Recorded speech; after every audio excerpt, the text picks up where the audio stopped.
टिला till ने आज टिला दोनों आपको पहाड़ी दी हैंड में। अस्सलाम वालेकुम रहमतुल्लाहि व बरकातहू। माशाल्लाह जी अज जिलम के अंदर असीं आए हैं कारी मुबशर साहब के कोल जुमा पढ़ाया और उस तो बाद उन्हें पहाड़ी सी जी उन्होंने मस्जिद के सामने नज़र आती सी पई जिन्हों टिला जोगियां का आते हैं। तो उत्थे असीं आए तो गहराई वेखो मेरी तो यकीन जानो मैं तो डर गया था ते लेकिन इन्हें धक्के दे नाल इन्हें लै आंदा मुझे वेखो कमाल वेखो भाई जान इधर मारो जरा गहराई वाला जरा बहुत साडे भरावां नूं पुरानी मारदे भी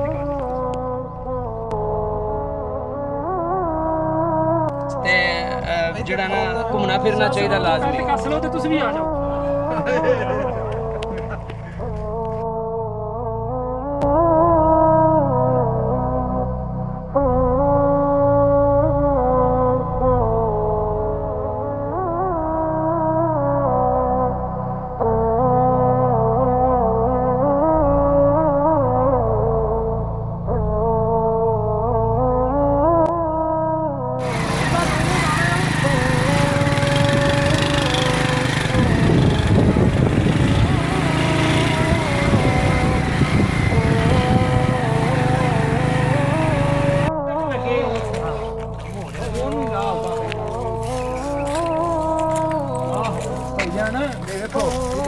गेस्ट रूम बनाया हाँ जी हाँ रात को बंदा स्टे भी कर सकता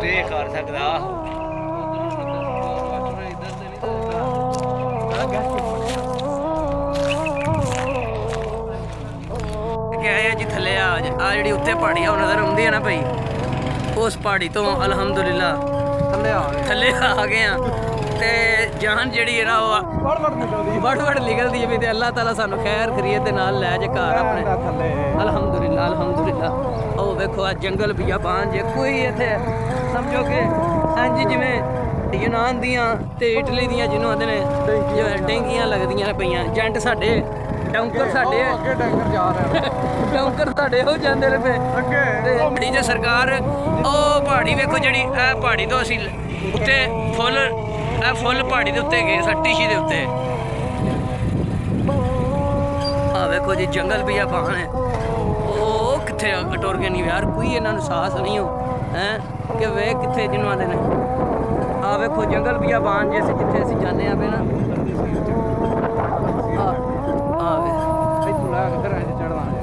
मुंडा जिन्हों आते हैं बच्चा जी जिन्हों आते हैं पूरा ड्राइवर अल्लाह के हुक्म नाल आप जंगल भी बान है वेखो अल्लाह की मखलूक ने डेरे किते ने दे अंदर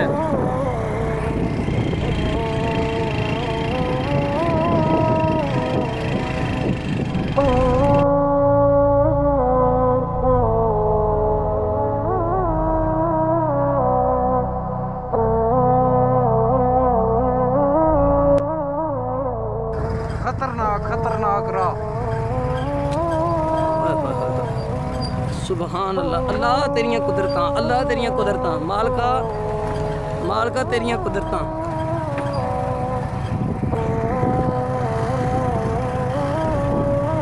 आ वेखो जी आ पहाड़ियां जिन्हों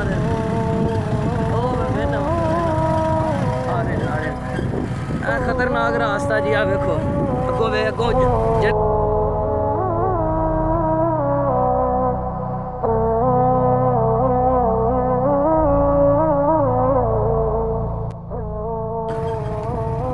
वेखो जी वेखो सारा इलाका सारा सीन वेखो जी रहमतुल्लाहि व बरकातहू। माशाल्लाह जी भाई मुबशर साहब और कारी अब्दुर्रहमान साहब मिस्त्री फयाज मुगल साहब और अब्दुर्रहमान अंजरा साहब अबू बकर तू सामने हो या मुगल साहब असीं आए हैं जी टिला जोगियां का ये तो इंशाल्लाह दूसरी भी वीडियो विखा दे वेखो जी फुल असीं ना बुलंदी ते आए हैं जी ये 1000 फुट की बुलंदी है इस टाइम आ जाओ जी आ जाओ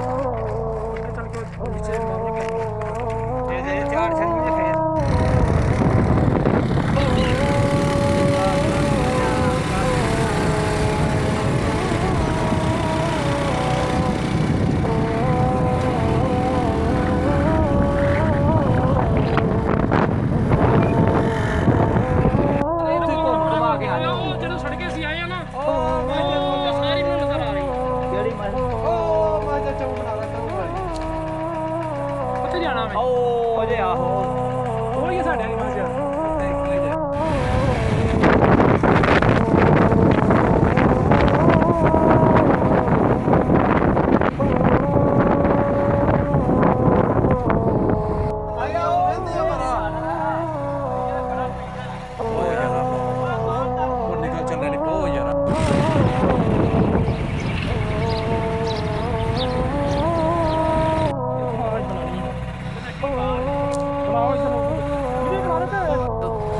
ਜਰਾ ਕੋਈ ਆਪਣੇ ਰਾਹ ਪਤਾ ਹਿਸਾਬ ਦੇ ਨਾਲ ਬਣਾ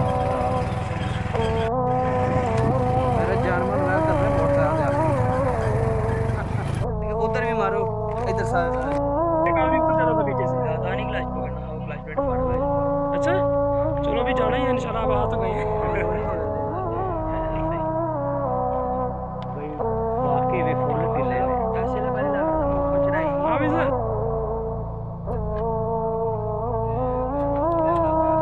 माशाल्लाह क्या मत जाना जाओ इधर रहो आप सब तो ले रहे पाया भाई अब्दुल माना को कैमरा माशाल्लाह जबरदस्त माशाल्लाह